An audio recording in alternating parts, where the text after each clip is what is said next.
Bonjour à tous, bienvenue sur le podcast Sans Limite où on parle de sport d'endurance, de triathlon et de tout ce qui s'y rapporte. On met vraiment beaucoup d'énergie pour vous proposer ces épisodes et en échange, la seule chose qu'on vous demande et qui ne vous coûte absolument rien est de nous laisser une petite note 5 étoiles sur la plateforme que vous utilisez pour nous écouter et un petit commentaire sympa. C'est pas grand chose pour vous, mais pour nous ça nous aide énormément à faire connaître le podcast et donc à le développer pour vous proposer davantage de contenu par la suite. Allez, merci par avance et je vous souhaite une très bonne écoute.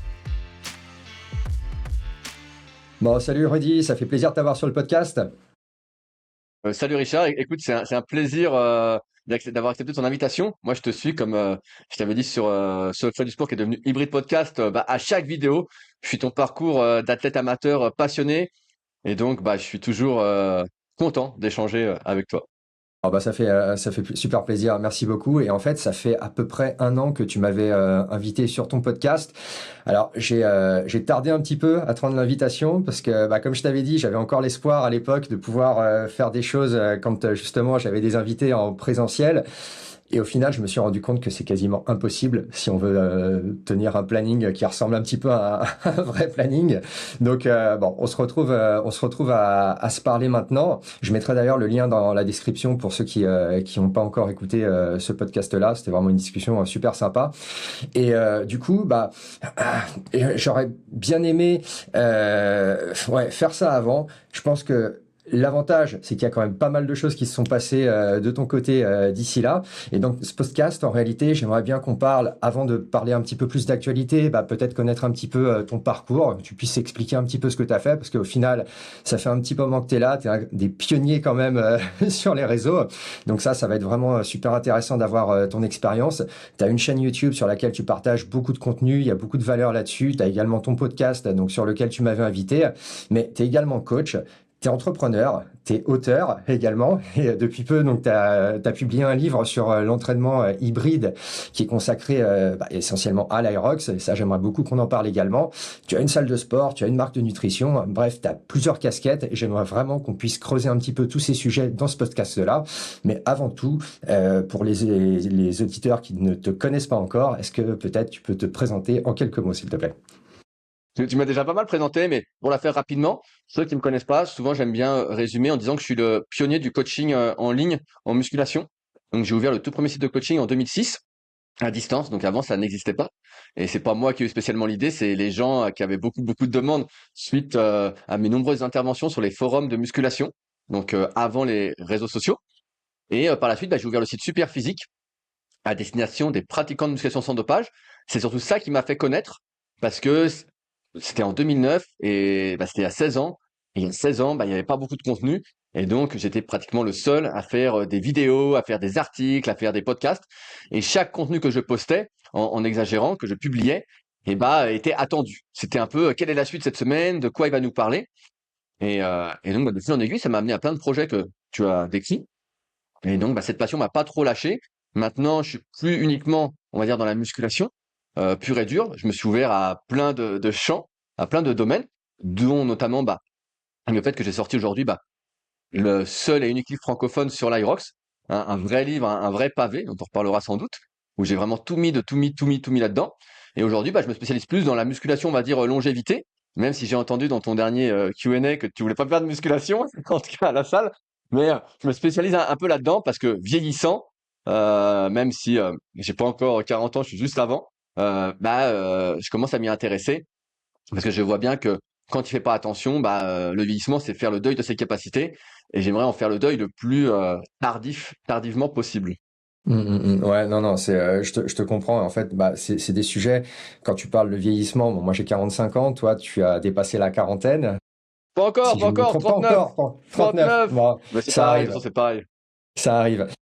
Mais du coup, ouais, d'ailleurs, t'avais fait une série de vidéos qui justement traitait un petit peu du sujet. Et peut-être on peut commencer par là d'ailleurs. Bon, on va probablement faire des anachronismes, mais dans ta pratique, et d'ailleurs aussi, tu as mentionné la question du dopage, et c'est vrai que sur ta page, d'ailleurs, enfin sur ta chaîne, quand on arrive, c'est quelque chose que tu mets aussi en avant, la pratique de la musculation sans dopage. Donc je pense que c'est quelque chose qu'on peut aussi évoquer, parce que ce soit, je pense, dans les sports que tu pratiques, comme dans le triathlon que je pratique, c'est nécessairement un sujet à tous les niveaux, que ce soit amateur ou professionnel. Mais est-ce que toi, du coup, tu vois en réalité, depuis le temps que tu pratiques, avec l'évolution, avec le vieillissement finalement, un changement dans ta pratique, peut-être le besoin de faire quelque chose différemment, de rajouter des choses. Parce que, comme tu disais, moi j'ai dans le Q&A que j'ai fait, je l'ai mentionné rapidement. En vrai, c'est que au bout d'un moment, tu vois, t'as juste un certain volume d'heures disponibles par semaine, et à chaque chose que tu rajoutes, bon, voilà, c'est le transport pour la salle, c'est à la salle, un milieu dans lequel je suis pas forcément non plus ultra à l'aise. Je pars de très très loin, mais je suis persuadé quand même que voilà, pour la longévité, le fait d'avoir une musculature que tu maintiens, c'est super nécessaire. Mais pour quelqu'un comme toi qui, pour le coup, travaille réellement ça, comment est-ce que c'est quoi ta perception au final? Tu sais, comme tout jeuneau, quand tu as la vingtaine, car on dirait quand tu fais de la musculation, tu veux être, comme on dit, énorme et sec. Donc tu t'entraînes pour faire du muscle, tu as besoin de te prouver des choses. Ton tour de biceps, c'est d'une importance capitale. Et puis au fur et à mesure des années, tu te rends compte que moi, ça arrivé à peu près au bout de 15 ans d'entraînement, exclusivement musculation, que bon, tu t'entraînes, mais il n'y a plus vraiment de progrès. T'as beau forcer, t'as beau t'investir de plus en plus, t'as beau te coucher tous les jours à la même heure, faire aucun écart sur l'alimentation, en fait, il se passe plus grand-chose, quoi. T'es content, tu gardes ton physique. Et donc à ce moment-là, c'est vrai que ça m'a un peu lassé, même si j'adore m'entraîner en musculation. Et c'est comme ça que j'ai dérivé progressivement vers d'autres activités, sans lâcher la musculation parce que ça reste mon premier amour, on va dire.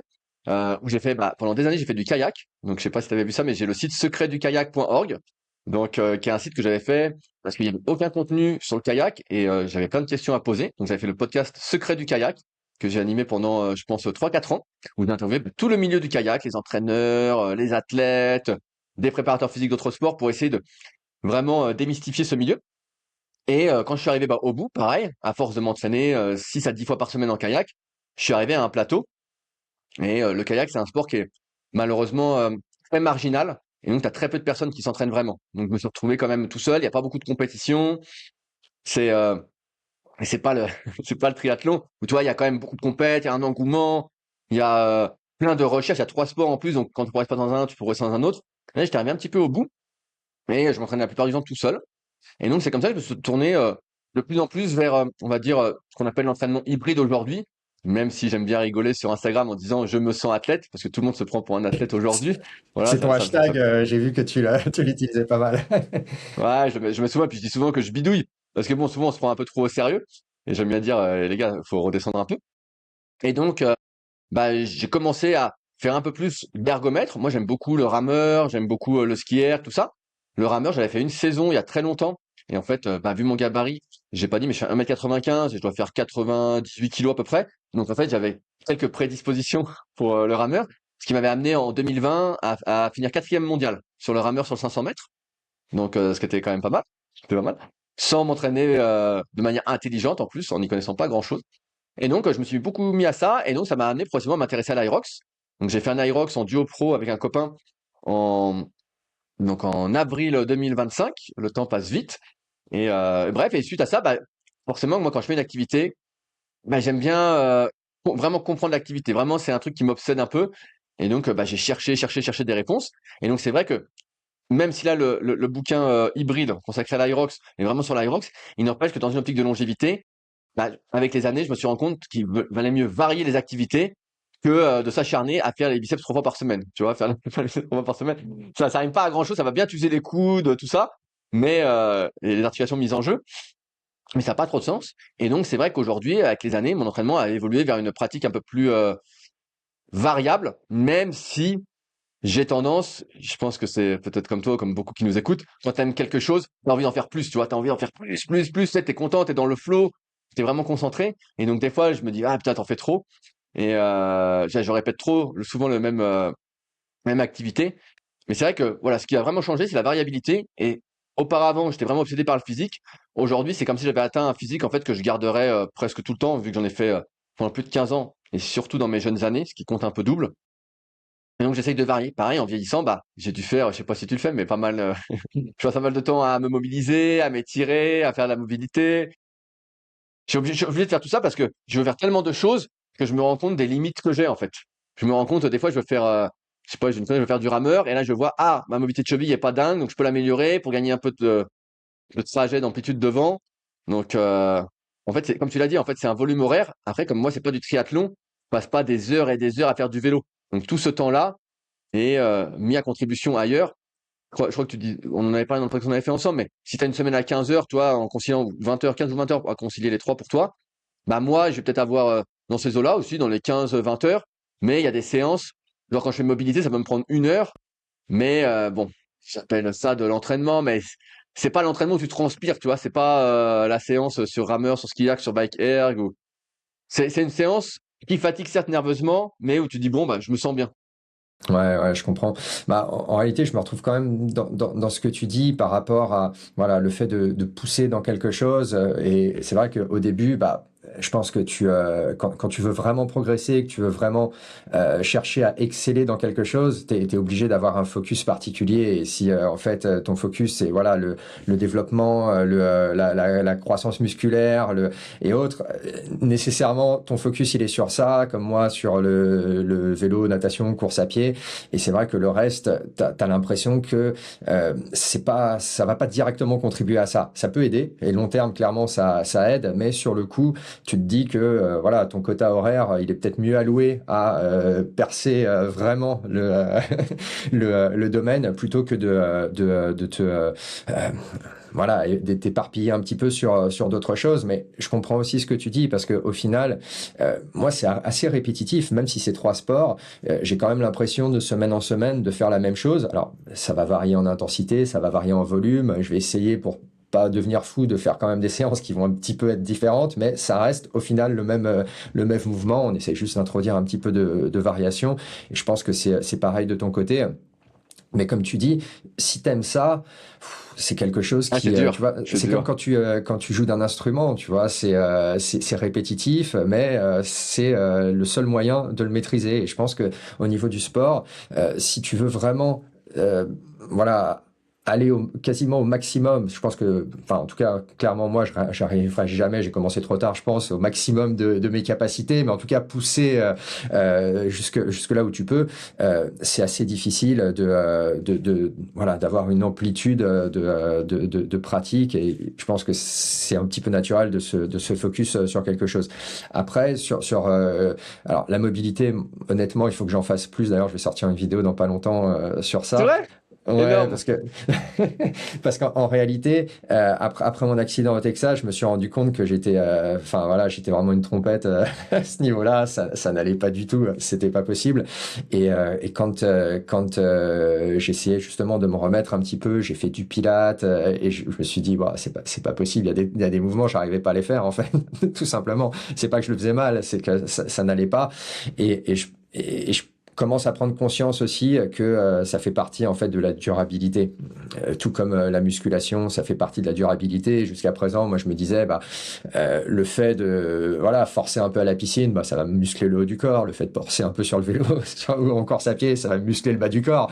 Et je pense que c'est pas nécessaire. En vrai. Et donc du coup, je rebondis sur ce que tu disais, donc le côté hybride. Moi, des fois, j'ai l'impression que ce que je fais, c'est déjà hybride. Mais pour toi, en fait, Oui, eh ben, je suis déjà, d'accord avec toi. hybride, c'est quoi en fait pour mettre un peu une définition sur ça, selon toi? Alors, c'est un terme commercial et marketing utilisé en abondance sur les réseaux sociaux. Ça a du sens, ouais, c'est pas faux. Tu pourras, Parce tu que pourras, tu pourras faire un reel de cette phrase. c'est ça, parce que en vrai, pour moi, tu vois, à partir du moment où tu pratiques plusieurs sports, c'est des choses que tu peux considérer comme hybrides. Après, je comprends que l'idée, c'est vraiment concilier un sport qui est davantage, on va dire, tourné endurance avec un sport qui est un peu antinomique, où le but, ça va être de construire justement de la force, d'avoir un corps qui est un peu plus charpenté que normalement un athlète d'endurance. Mais au final, c'est juste combiner différents sports pour moi à la base. Ouais, je te dirais que aujourd'hui, c'est assez galvaudé, assez à la mode et tout. Et c'est vrai qu'on a considéré, avant que je m'intéresse à tout ça, que l'aérob c'était un sport hybride, et c'est le cas. Si on prend la définition assez simple, c'est de faire plusieurs sports. Moi, maintenant, j'ai une définition. C'est un peu quand je me dis, quand je dis je me sens athlète, c'est que pour moi, c'est plus hybride, c'est plutôt être un athlète. Et pour moi, la définition même de l'athlète, c'est Kevin Mayer, c'est le décathlonien français, qui lui, peu importe le sport où il fait, il va pouvoir pas exceller mais être bon. Tu vois, il a une transférabilité que moi je n'ai pas, que toi sans doute tu n'as pas vu ta souplesse de ce que tu me dis, mais Pas du tu tout. vois, c'est une transférabilité. C'est là j'écoutais Vincent Clerc juste avant en podcast, et l'intervieweur lui disait voilà, est-ce que tu as fait d'autres sports, tout ça. Et en fait, dans tous les sports où il se met, ben en fait, il est bon, tu vois. Et nous, en tout cas toi et moi a priori, bah moi j'ai pas cette transférabilité. Dès que je démarre quelque chose, c'est beaucoup d'apprentissage. Quand j'ai commencé le kayak, mais c'était super dur. Alors qu'il y a des gens, la première fois que je les ai mis dans un kayak, putain, mais ça allait tout seul. Tu vois, c'était bien. C'était pas parfait techniquement, mais ils tenaient bien, ils allaient vite. Oui, il m'a fallu des mois et des mois et des années pour y arriver. Et c'est un peu pareil pour chaque activité qui demande, on va dire, une certaine coordination, ce qu'il n'y a pas notamment sur les ergots. Donc c'est pour ça que Ouais. j'apprécie particulièrement. Mais en fait, moi, j'ai pas ça. Et donc pour moi, c'est ça, ce terme hybride, ce terme athlète, c'est une transférabilité. On en voit sur les réseaux, par exemple, il y a Bazinga, je sais pas si tu connais, Olivier, qui se passe le bonjour. Lui, il a fait 20 ans de gym, le gars. Il a fait 20 ans de gym, donc quoi qu'il fasse, on voit que ça, il a le mouvement, quoi. Tu vois, c'est facile. Et quand j'étais gamin, la seule chose que je faisais, c'était 2 séances d'athlé par semaine. S'il pleuvait pas, si j'étais pas blessé, parce que j'avais déjà pas mal de blessures. Et donc finalement, j'ai pas développé toute cette coordination, cette transférabilité. C'est pour ça que je dis souvent, je me sens athlète, et ça me fait marrer. Mais mais ouais, en fait, c'est ça, être hybride, c'est être capable de se transférer ailleurs. Et moi, je le suis pas. Après, si on veut la définition des réseaux, c'est faire deux sports en apparence opposés. Voilà, et tu fais la natation, tu fais du vélo, t'as un coup le haut, un coup le bas, bah t'es hybride aussi, tu vois. Ouais, ouais, bien sûr. Et souvent, au final, l'un des, alors, enfin, qu'on y souscrive ou pas, hein, mais l'un des thèmes récurrents, c'est, bah, en faisant ça, tu vas jamais être bon dans l'un ni dans l'autre. Tu fais un petit peu Ouais, moyennement les ouais, deux. ben, C'est quoi ta vision sur ça, toi? en fait, ça part d'un mauvais postulat que moi aussi j'ai cru pendant longtemps, c'est qu'effectivement, tu vas jamais atteindre ton meilleur niveau dans une activité, comme on le disait tout à l'heure, si tu te dédies pas à 100%. C'est sûr que si demain, tu faisais peut-être que du vélo, bah tu serais meilleur que maintenant sur le vélo. Bah voilà, t'aurais pas de natation, pas de course à pied. Mais la vérité, c'est que aucun d'entre nous, là, bah, on a la quarantaine, voilà, on va pas devenir champion. Et donc, faut pas perdre de vue que finalement, c'est pas grave si t'es pas hyper spécialisé et que t'es un peu moins bon. Tu vas devenir bon. Après, c'est juste que nos standards sont chacun en fonction de sa pratique a des standards. Une fois, j'écoutais un copain, Aurélien Broussal, qui passait dans Limitless Project, et il disait oui, tout le monde doit être capable de courir 50 minutes au 10 km. Je disais bah 50 minutes au 10 km, il y a plein de gens qui vont pas y arriver, hein, c'est sûr. Et il disait par contre, oui, la plupart des gens doivent être capables d'un point de vue force de faire 10 pompes et 5 tractions. Personnellement, de mon prisme, 10 pompes et 5 tractions, c'est beaucoup plus facile que de faire 50 minutes au 10 km. Donc, ça dépend de ce qu'on appelle être bon. Je pense que quand même, globalement, si on a un entraînement intelligent, on peut être bon dans plusieurs disciplines. Est-ce qu'on sera le meilleur? Non. Mais souvent, quand tu veux être le meilleur dans une activité, bah, si, à mon sens, à mes yeux, tu peux devenir champion, tu peux gagner ta vie, tout ça, ça a du sens. Mais sinon, pour moi, c'est une erreur parce qu'en fait, ça te coupe de beaucoup de choses, ça t'enferme, tu fais des sacrifices sans t'en rendre compte. Et finalement, je trouve que c'est une erreur. Donc oui, tu peux faire plusieurs choses à la fois et devenir bon. Tu ne seras pas le meilleur des meilleurs, comme on disait tout à l'heure, à atteindre ton meilleur potentiel. Mais ça va bien se passer. Après, bah, t'en parlais dans ton Q&A aussi, les priorisations, tout ça. Et voilà, à un moment, moi, je sens que je dois prioriser aussi. Je peux plus tout faire comme un fou. Mais en même temps, bah, quand je fais du ski erg, ça m'aide à progresser au rameur et ça m'aide à progresser sur le vélo et etc. Donc, tu peux être bon partout à la fois, mais tu seras pas le meilleur des meilleurs. Mais en tout cas, de toute façon, tu le seras même pas si tu priorisais tout, quoi. 100% d'accord avec ça. Et en réalité, pour être le meilleur, voilà, et vraiment se distinguer, on va dire, sur une scène, tu vois, nationale, internationale. Je pense que c'est quelque chose qui se bâtit depuis tout petit, quelque chose. Ou alors il y en a qui ont la chance d'avoir, voilà, un corps un peu super humain et qui arrive à commencer sur le tard. clairement, quand je m'entraîne et quand je vais sur une course, le but, c'est d'être meilleur par rapport à la dernière fois que j'ai fait cette course-là, ou une course équivalente, de voir un progrès par rapport à ce que j'étais capable de faire et voir que le travail, ça me permet d'aller chercher toujours un petit peu plus. Et je pense que pour des gens comme amateurs, disons, toi, tu as un écosystème vraiment qui tourne autour du sport. Moi, ça reste une passion, même si je communique beaucoup sur ça. C'est quelque chose qui, ça serait une erreur, je pense, de ne voir les bénéfices ou le positif que par le biais des résultats. Il y a le parcours, il y a tous les entraînements, il y a le style de vie que ça t'impose aussi, et après tout simplement la satisfaction de avoir fait mieux que la dernière fois que tu avais fait une course, et voir des progrès qui sont intrinsèques, pas nécessairement par rapport aux autres, que ce soit ton groupe d'âge, un classement général ou peu importe, mais vraiment par rapport à ce que toi tu peux faire. C'est quelque chose qui... Ouais, non, mais justement, je suis d'accord, bien évidemment, avec toi. C'est vrai que souvent, des fois, on se perd un peu dans l'hyper spécialisation parce que on se dit, allez, je peux progresser, je peux. Et moi, je l'ai vu en musculation, quand j'en ai fait beaucoup. Et je vais pas dire que c'était une erreur. Ça, c'est comme si, malheureusement, on était voué à répéter les erreurs de nos anciens. Et en fait, on fait que ça. Alors que nos anciens nous le disent depuis le début, mieux vaut que tu varies, tout ça. Mais bref, c'est. Alors, moi, je pense que ça, c'est quelque chose qui va éternellement se renouveler. On n'apprendra jamais même si maintenant, avec YouTube notamment, on a quand même la possibilité d'acquérir pas mal de connaissances et justement d'utiliser les erreurs que les autres ont fait pour pas les faire soi-même. Il y a quand même une tendance à aller un peu dans le mur parfois et juste vouloir se rendre compte par soi-même qu'effectivement c'était une connerie de faire ça. Parle en termes de volume, en termes d'intensité ou autre, et j'imagine pour toi en termes de charge, de fréquence peut-être, des choses qui parfois avec le recul tu te dis ça n'avait aucun sens, mais tu le fais quand même parce que on est joueur et on aime bien tester, hein. Alors, écoute, est-ce que dans ta pratique, toi, parce que j'ai l'impression qu'on va quand même pas mal parler autour de tout ce qui est sport hybride, tout ce qui est Aerox, après on pourra aborder d'autres sujets.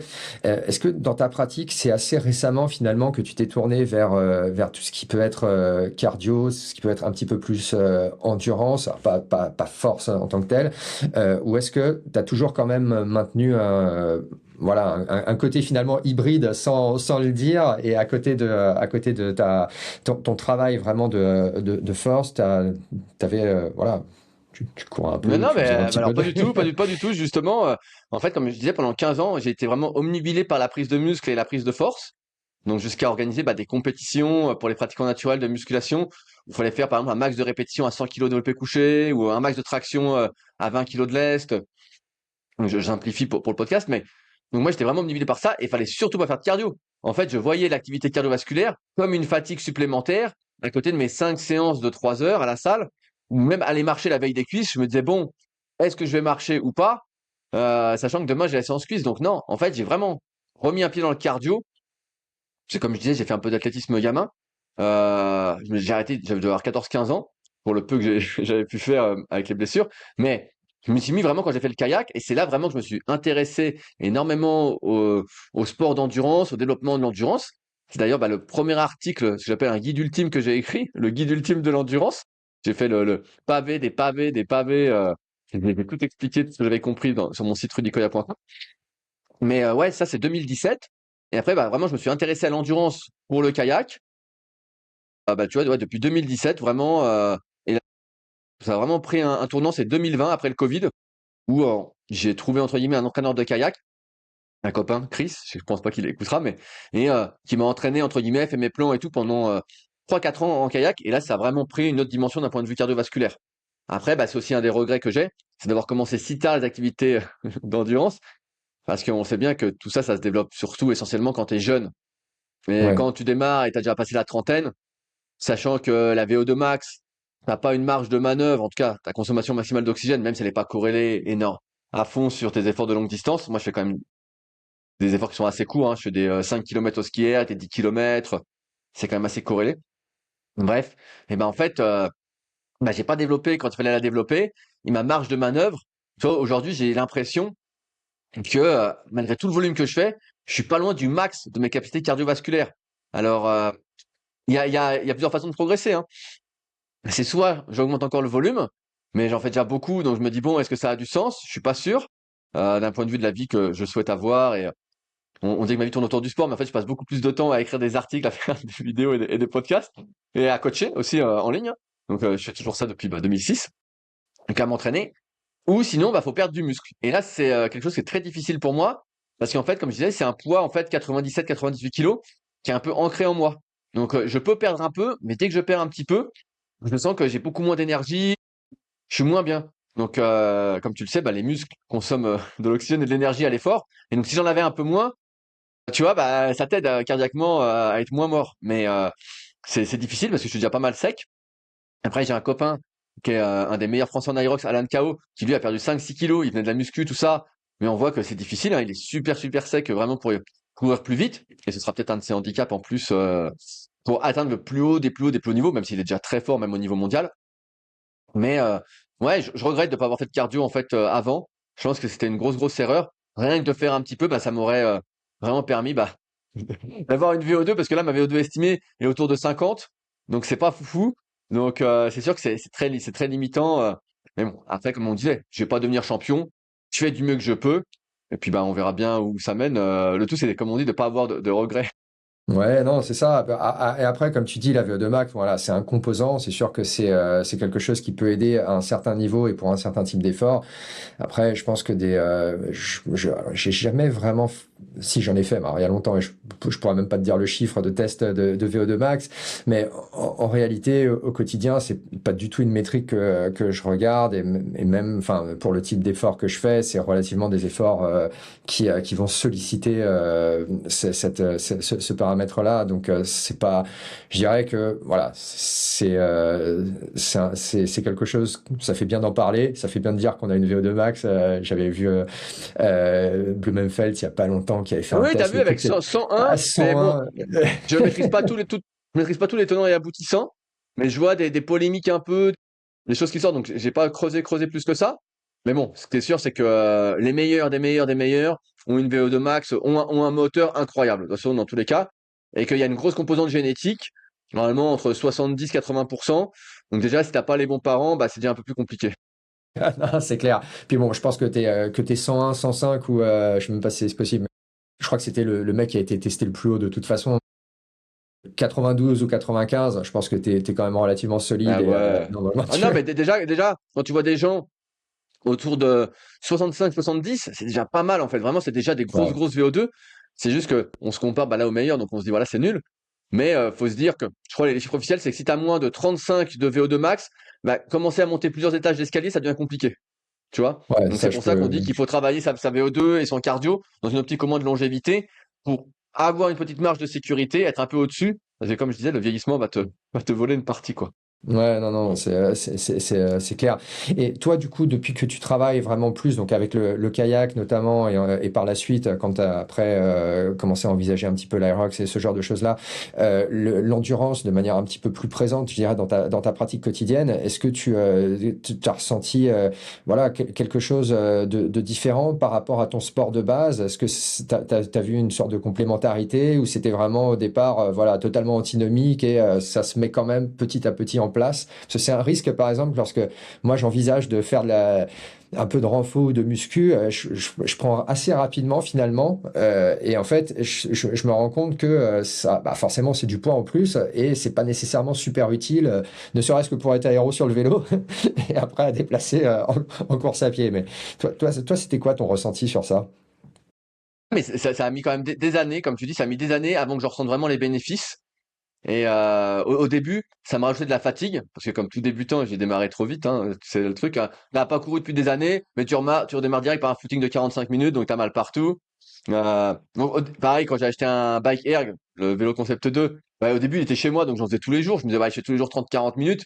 Pareil, c'était beaucoup trop. Bon, aujourd'hui, quand même, je sens que d'un point de vue de la forme physique générale, je suis beaucoup plus en forme. Tu vois, je récupère mieux, puis je me sens bien, je me sens quand même mieux. Mais c'est vrai qu'au début, je sentais que ça impactait mes séances. Après, j'étais beaucoup moins orienté musculation quand je faisais beaucoup de kayak. Et aujourd'hui, j'ai même envie de te dire que j'apprécie plus spécialement les séances sur ergo que les séances de muscu, mais j'aime bien faire les séances de muscu que j'apprécie toujours, hein. Ça me ressemble ça ressemble plus à des séances de repos, tu vois, pour moi. Même si, auparavant, tu vois, quand je faisais des séries de muscu, je pouvais prendre 3-4 minutes entre chaque série si je forçais beaucoup. Aujourd'hui, pour moi, c'est inconcevable. Je m'ennuie, je me dis, mais pourquoi tu prends autant de récup? Donc, je tombe beaucoup plus vite. Mais je finis la séance de muscu, je me dis, ouais, bon, t'as pas fait grand-chose, quoi. Donc, souvent, je me rajoute un petit 20-30 minutes, comme on dit, de zone 2 tranquille en fin de séance, pour dire, bon, t'as transpiré un peu. Parce que Ouais. sinon, c'est vrai qu'aujourd'hui, je prends la musculation, et j'en parlais avec Tristan, qui nous écoutera peut-être. Je disais, en fait, beaucoup d'exercices de musculation sont des exercices où tu es assis ou allongé. Donc, finalement, c'est une activité sportive, mais bon, c'est quand même assis ou allongé, donc c'est pas foufou quand même. Donc, donc ouais, c'est sûr que ça, aujourd'hui, je ressens vraiment les bienfaits, mais c'est vrai aussi que, voilà, je peux dire que la muscu, en tant que telle, juste la pratique à la salle, pour moi, c'est quand même moins dur. Alors après, c'est peut-être aussi mon éducation, ma génétique, tout, qui fait que je me dis, bon, la muscu, c'est facile, et le cardio, c'est beaucoup plus difficile, quoi. Alors que quelqu'un qui serait passé par le sport d'endurance, il dirait sans doute la même, il dirait, oh, là, la muscu, c'est hyper dur et tout. Moi, des fois, j'ai l'impression sur des zones 2 de rien faire, quoi. Et je me dis, non, mais il faut que tu accélères et tout. Et tu sais, j'ai cette, Ouais. cet ancrage de la muscu, quoi. Non, je comprends. Bah, c'est vrai que moi, le peu de fois où je suis allé à la salle ou quand j'y vais, c'est vrai qu'il y a le moment où tu travailles, vraiment, tu fais ton exercice et après, il y a forcément un moment de pause où tu es assis, où tu restes debout ou alors tu prends le selfie dans le miroir. Mais il y a quand même, c'est assez fragmenté en fait, on va dire. Mais je te rejoins dans le sens que je pense que c'est le background de chaque personne et pour toi, effectivement, la muscu, bah voilà, ça va te paraître beaucoup plus simple probablement que l'endurance. Moi, ce qui me paraît en fait beaucoup plus dur, honnêtement, ça va être des sports comme le pilate. Lorsque j'avais, Ouais, ça, c'est dur, ça. Ça, c'est dur, ça. c'est parce que t'as un truc, t'as l'impression que c'est un truc où tu perds le contrôle un peu sur ton corps, le truc qui commence à trembler dans tous les sens, alors que c'est un mouvement où tu te dis bon, n'importe qui peut le faire, mais en vrai pas du tout. Et c'est pas de la force, c'est pas de l'endurance non plus, c'est vraiment une sorte de voilà de chercher une tonicité un peu Contrôle. profonde, travailler avec la respiration en même temps.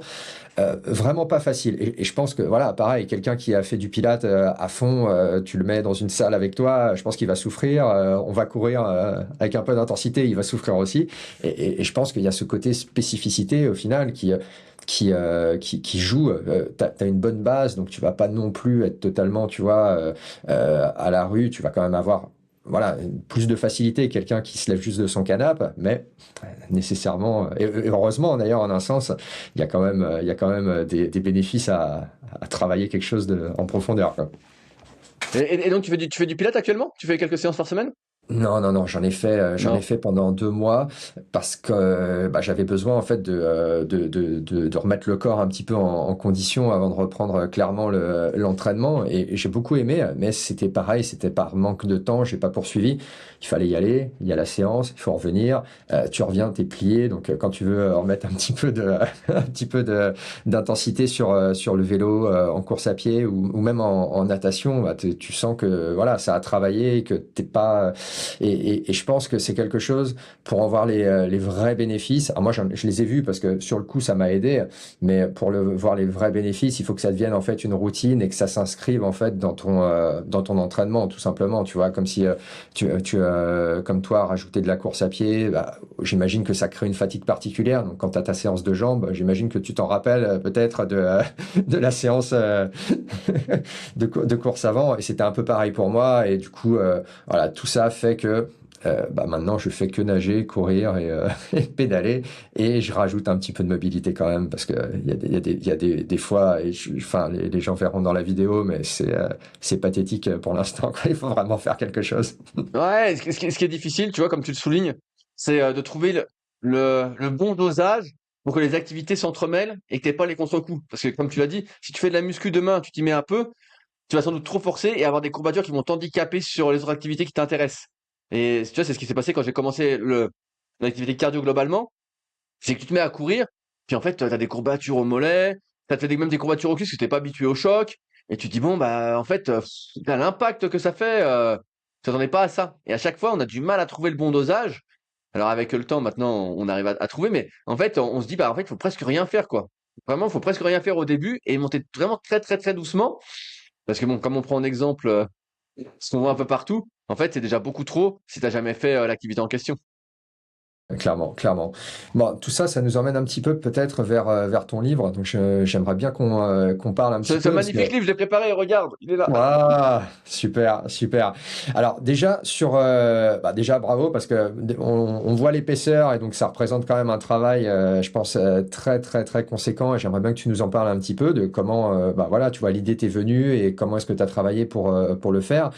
J'ai lu récemment qu'à la base ça devait s'appeler la Bible de l'Aerox et que Ouais, exactement. on a dû pivoter. J'imagine c'est une question de droit peut-être d'utiliser la marque ou autre sur ça. Mais comment est-ce que, du coup, bah, t'en as touché un mot tout à l'heure, que t'aimes bien, voilà, creuser le sujet et quand tu te mets sur quelque chose, t'aimes bien y aller à fond, comprendre un petit peu tous les tenants et les aboutissants, tous les détails.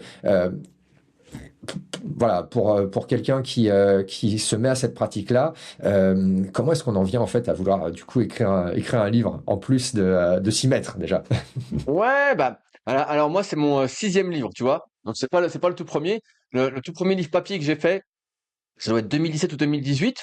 Donc, c'est un livre qui est devenu best-seller, qui se vend beaucoup moins maintenant parce que j'en parle plus trop. C'est le guide de la musculation naturelle, qui me sert parfois de support pour mes élèves, justement, en CQP, on n'a pas dit, mais avec ABD Formation, j'organise le CQP à Annecy, donc pour les futurs coachs. Et auparavant, tu vois, en 2012, j'avais déjà commencé à sortir des e-books. Donc à l'époque, personne n'en sortait. Et pareil, des e-books, j'ai dû en écrire, je pense, une bonne dizaine aussi, tu vois. Alors aujourd'hui, je les propose plus, car j'en propose encore deux. Le tome 1 et le tome 3 de la méthode superphysique sur l'analyse morpho-anatomique. Mais en fait, faut se dire que j'écris des articles depuis 2004. Donc en 2004, sur le net, j'ai commencé à écrire des articles. Et ensuite, de manière hebdomadaire pendant sais pas, presque 15 ans, j'en ai écrit un de manière hebdomadaire. Donc je suis habitué à écrire, et pareil avec les réseaux sociaux quand ils sont apparus, j'écrivais tous les jours une publication. Vraiment tous les jours, tous les jours, tous les jours. Et des publications, ceux qui me suivent, moi en général, je mets des, je mets des pavés, car j'ai plein de trucs à raconter, j'ai plein de trucs que j'ai envie de partager, plein de trucs que je découvre, donc j'ai envie de les partager. On dit qu'une expérience non transmise est une expérience non vécue, c'est ma phrase du moment, donc j'aime bien. Et en fait, pour l'Aerox, bah, quand j'ai commencé à m'y intéresser, donc j'ai renommé déjà mon podcast Secret du sport sur lequel était passé par Hybrid Podcast et j'ai commencé à interviewer tous les meilleurs Français sur l'Aerox, sur l'entraînement hybride, en CrossFit, mais en sport de combat aussi. J'ai été chercher des spécialistes du tendon comme mon pote Valentin, motion thérapie expert, Fred Cossé sur les cartilages.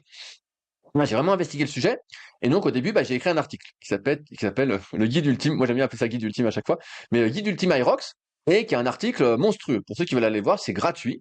C'est sur mon site rudicoya.com. Et il fait plus de, sans les vidéos, sans les photos, il fait plus de 50 pages déjà. On Et mettra donc, les liens de dedans, toute façon de voilà, tout bon. Ouais, bon. Je suis pas sûr que grand monde aille le lire, mais en fait, j'ai écrit. Et puis, j'ai vu que ça plaisait. Puis l'article, tu tapes guide Irox, de toute façon, il peut pas être autre chose que numéro un, vu le truc que c'est. Mais sur Google. Et en fait, j'ai continué à accumuler des informations.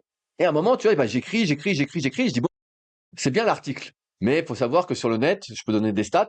Un article comme le guide ultime Irox ou le guide ultime du tendon ou peu importe. Vraiment des super articles. C'est plus à destination des pros a priori maintenant. Mais ils sont lus en moyenne 1 minute 30. Alors que je pense qu'il faut 1h30 pour le lire. Je pense qu'il faut 1h30. Et c'est vrai que c'est difficile pour la plupart de lire sur ordinateur ou sur téléphone. Et je conçois très bien. Et donc, j'ai continué mes investigations, à écrire des choses, et à un moment, je me suis retrouvé avec 300 pages. En fait, je me suis retrouvé, j'avais un fichier Word de 300 pages avec quelles sont les meilleures stratégies, quel niveau de force il faut avoir, comment s'alimenter, ok, quelle est la technique des stations. Parce que comme moi, je m'y intéressais pour faire former au mieux, on va dire, et je posais des questions, et puis je cherchais en même temps sur les sites américains, j'écoutais les podcasts US, je me disais, bon, comment on fait? Et quand j'ai eu 300 pages, en fait, j'ai dit, bon, ça fait un bouquin. Après, l'écriture, comme je disais, comme j'écris depuis longtemps, pour moi, c'est pas ça qui est difficile. Tu vois, comme j'ai tout en tête, ça fait plus de 20 ans que je suis dans le milieu de l'entraînement sportif et que je fais des podcasts depuis 2010, donc je pose des questions, j'arrête pas, quoi. Donc ça, c'est pas le plus dur. Le plus dur, je vais dire, c'est quand le bouquin il sort, car déjà, c'est quand tu as écrit le bouquin, je sais pas si tu écrit un bouquin un jour, mais pour ceux qui veulent en écrire, écrire le fichier Word, c'est rien. C'est ensuite que ça commence. C'est est-ce que je l'auto-édite ou est-ce que je le fais avec une maison d'édition? Donc moi, à la base, je voulais faire avec une maison d'édition. Ça s'est mal passé. Donc, j'ai dû racheter les droits du livre. Donc déjà, j'ai perdu 6 mois. J'ai perdu 6 mois là-dessus. Ensuite, faut réfléchir aux photos. Donc tu prends un photographe. Donc là, j'ai un copain super bien. Ensuite, j'ai un copain graphiste. Donc pareil, donc faut avancer des sous, hein, ça sort pas d'un chapeau. Donc pareil, pour designer 300 pages, pour ceux qui se le sont procurés, le bouquin est vraiment magnifique. Je pense que c'est impossible pour moi de faire mieux en l'état. Donc voilà. Ensuite, quand on est là, bah, tu fais imprimer. Puis là, avec l'imprimeur, bah, tu as plein de galères aussi parce que tu demandes un exemplaire pour tester, tu reçois, il y a des coquilles, donc tu renvoies et puis tu dis, ah bah attends, il manque ci, il manque ça. Tu fais au moins 15 allers-retours. Et puis pareil, un bouquin comme ça, j'ai pas montré, mais ça, c'est un bouquin qui fait donc comme ça. Il fait 300 pages. Donc, il est grand, c'est un grand format. Je peux montrer par exemple, pareil, à la Clé des Champs qui fait des tout petits bouquins. C'est pas le même, hein. Voilà. C'est pas le même. Donc pareil, imprime des bouquins, mais tu prends, donc j'auto-édite, donc tu prends un peu un risque. Tu dis voilà, est-ce que ça va se vendre? Parce que je suis pas trop étiqueté Irox même. Même si j'ai interviewé tout le monde et que j'ai le podcast, moi je suis pas très, on en parlait un peu le podcast, je suis pas très marketing, tu vois, j'ai un peu de mal avec tout ça quand même. Et bref. Et donc je suis pas trop étiqueté. Et donc bon bah pareil, le bouquin, j'en commande 500. Bah pareil, c'est pas un bouquin qui coûte 10 euros à faire, hein. Ça coûte plus que 10 euros par livre, hein. Largement, hein. Donc même si J'imagine. c'était 10 balles, c'était 5000 balles, quoi. Donc plus le graphisme, plus racheter les droits du bouquin. Et bon, et après, bah, ok, t'as le bouquin, mais c'est toujours pas fini. Tu sais, on en parlait avec Pyrénées Performance. Bah, c'est un peu pareil. C'est maintenant, faut en faire parler. Donc là, j'écris, j'en parle sur les réseaux. J'en donne, entre guillemets, à ceux qui m'ont aidé à le faire, qui m'ont donné des réponses, donc qui sont passés dans le podcast, en général sur l'Irox. Et puis maintenant, il faut continuer à en faire parler, parce qu'on est dans un monde, comme tu le sais, où il y a beaucoup, beaucoup d'informations. Et donc, en fait, il faut que le bouquin, soit j'en parle tout le temps, soit d'autres en parlent pour moi. Et comme c'est une auto-édition, bah, ça pas en librairie. Faut le dire aussi, les gens lisent de moins en moins, même si je pense que c'est un objet un peu de collection. Et comme j'ai pas eu l'aval d'Irox qui n'a pas souhaité discuter pour l'instant, je dis pour l'instant parce que j'ai toujours un espoir, mais que ça s'appelle Irox, que ce soit le livre officiel, que même moi j'étais prêt à rien gagner dessus, hein, pratiquement rien en tout cas, a pas voulu donner le nom, alors que moi je trouve c'est un peu bizarre. Tu as le droit de faire des formations Irox en prenant l'affiliation coach Irox, tu peux faire des programmes en ligne Irox, tu peux faire du coaching Irox en vrai, mais tu peux pas faire de livres. Je me dis bon bah c'est quand même bizarre, mais bon, pourquoi pas? Pourquoi pas? Mais dans ce cas-là, mais autant faire une formation et puis tu la vends plusieurs centaines d'euros et puis voilà quoi. Enfin, si c'est pour l'argent. Et donc voilà, c'est maintenant que ça commence. Pour moi, le plus dur, c'est pas d'écrire, c'est tout ce qu'il y a ensuite quoi. Tu vois, comme là, j'ai fait toute la page pour le présenter. Tous les jours sur Instagram, bah il y a des gens qui m'envoient des photos avec le bouquin, bah j'en parle aussi. Donc c'est vrai que voilà, là il est sorti.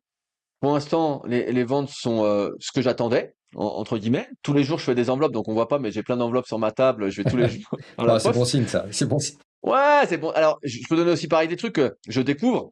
C'est que quand on envoie un livre à l'étranger, par exemple en Belgique ou en Suisse, bah, ça te coûte 23 euros de frais de port en Colissimo.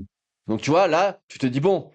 Donc j'ai monté les frais de port pour les étrangers, malheureusement, mais parce que je peux en prendre une partie, mais pas tout non plus. Mais en fait, je découvre plein de choses. Pareil, des fois, tu as des livres qui arrivent, même si tu as des super enveloppes, c'est de la main-d'œuvre, hein, mais tu as des super enveloppes. Ben, en fait, des fois, la poste a défoncé l'enveloppe et le bouquin est abîmé. Donc là, tu en renvoies aussi. Donc, en fait, c'est plus là que ça commence. C'est maintenant que ça commence. Et donc, bah, j'espère l'installer parce que c'est vraiment. Je pense que c'est vraiment la Bible de l'Irox, quoi. Vraiment, je l'aurais appelé comme ça si j'avais pu. Et il y a tout, de tout dedans. Et donc, j'ai vraiment espoir quand même de pouvoir le présenter aux responsables d'Irox et d'en parler pour de vrai avec eux. Parce que c'est dommage que le bouquin se diffuse pas, alors que pour eux, c'est une super publicité. Et pour te dire, j'ai même pas mis mon nom sur la couverture, parce que pour moi, c'est plus un livre un peu communautaire. Donc mon idée, c'est qu'il se diffuse le plus possible, sachant qu'il y a peu de chances que je devienne riche avec un livre, que pour ceux qui ont déjà fait des livres. Ils savent que les marges sont pas. Surtout quand tu as 23 euros de frais de port, là tu sais que. Ah oui, Tu sais que. il pèse lourd. Ah, il fait 1,4 kg, ouais. Ouais, c'est un Ouais, gros livre, hein. ouais, ouais, non. Donc voilà un peu l'histoire rapide de Hybride. Bah écoute, non, ça. Alors, pour répondre à ta question, j'ai déjà publié des. Alors, c'est pas des livres, et c'est certainement pas des livres que les gens qui écoutent ce podcast vont lire. Enfin, que le premier, c'était ma thèse en droit, donc je pense que là, on a déjà perdu 100% des gens. Et après, c'était un manuel juste sur voilà un sujet juridique. Et effectivement, cette histoire de bah, trouver un éditeur. Est-ce que tu l'édites toi-même? Alors, moi, c'était même pas une question en fait, hein. C'était nécessairement via un éditeur. C'est des mondes totalement différents, mais effectivement, tu peux avoir un très bon produit, tu peux y avoir mis vraiment toute ton énergie, avoir vraiment voilà toutes les connaissances qui vraiment intéresserait les pratiquants s'il n'est pas mis devant les gens, s'il n'est pas mis devant leurs yeux, entre leurs mains. Bah, malheureusement, ça va être difficile d'en faire quelque chose et bah, ça passe effectivement par ce que tu dis et ce qu'on discutait tout à l'heure avant de commencer le podcast, par le fait de mettre le produit en fait en lumière, de faire du marketing, même si parfois Sans ça, arrêt. c'est pas naturel, mais il faut le faire et souvent en fait tu vas avoir des produits qui sont très moyens. Nous, on parlait tout à l'heure dans le domaine de la nutrition, et d'ailleurs, on va y venir un petit peu après aussi par rapport à ta marque, mais tu peux avoir un produit qui est très moyen, voire mauvais, mais qui est marketé d'une manière Bien telle sûr, il y que... en a plein, t'en as plein, mais tu vas en avoir plein en triathlon, mais des compléments alimentaires là, on associe, il est pas en France en ce moment. Bon, il est en Espagne. Il avait besoin parce qu'on n'envoie pas les compléments en Espagne avec Superphysique Nutrition. Et donc, il avait besoin de compléments. Donc, il a été en acheter en pharmacie. Après, il a été dans des sortes de Biocoop qui y a sur place, des magasins bio. Et en fait, il s'est rendu compte les saloperies qu'il y avait. Et il en parle dans un des podcasts qu'on a sur le Superphysique Nutrition podcast. Et il me dit, putain, mais c'est incroyable. Il me dit, les additifs qu'ils mettent, il n'y a rien dedans. Et c'est hors de prix. Et en fait, comme tu es en pharmacie, tu as un flacon en verre, tout brillant, tout ça, les gens disent, ah bah c'est hyper qualité. Alors que c'est que l'emballage, quoi. C'est vraiment que l'emballage. Et c'est vrai que bah, alors là, le milieu des compléments, c'est vraiment ce qui se vend le plus souvent, c'est les trucs vraiment pourris, quoi. C'est les trucs pourris. Ou alors, ça peut être qualitatif, mais dans ce cas-là, ça vend à perte parce qu'il y a un fonds d'investissement qui veut raser tout le monde. Ouais, ouais. Non, non, ça, c'est certain. Il y a la question de l'emballage, il y a ce que tu vas en dire, il y a l'image en fait que tu fais tourner autour du produit et souvent il y a certaines marques et dans le domaine du triathlon c'est clairement le cas ou des sports d'endurance où on a associé certaines marques à des performances lunaires de certains athlètes comme Bien si sûr. c'était grâce à ce produit-là que la performance avait été atteinte et en réalité bon voilà on sait tous que c'est de la flûte mais ça fonctionne. En fait, ça convainc. C'est comme, je sais pas si t'as vu, allez, je dérive un peu là-dessus. Nike a sorti des chaussures, tu sais, style pour le cerveau, là, des conneries, tu sais. T'as pas vu cette histoire? Le truc avec T'as les vu? boules en dessous, Ouais, ouais, ouais. franchement, ouais, moi je peux le dire, j'ai aucun, ils peuvent m'attaquer, ils vont pas m'attaquer, mais c'est ridicule, quoi. Vraiment, tu te dis, non, mais ils se foutent vraiment de notre gueule. Et puis ils en ont filé à tous les athlètes sponsorisés, tout ça, pour créer la hype.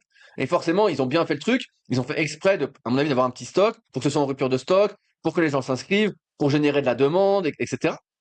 Et là, tu te dis, mais après, c'est la consommation. Toi et moi, on est entre guillemets des entrepreneurs et donc on regarde quand même de loin, on connaît les artifices que la plupart des gens utilisent.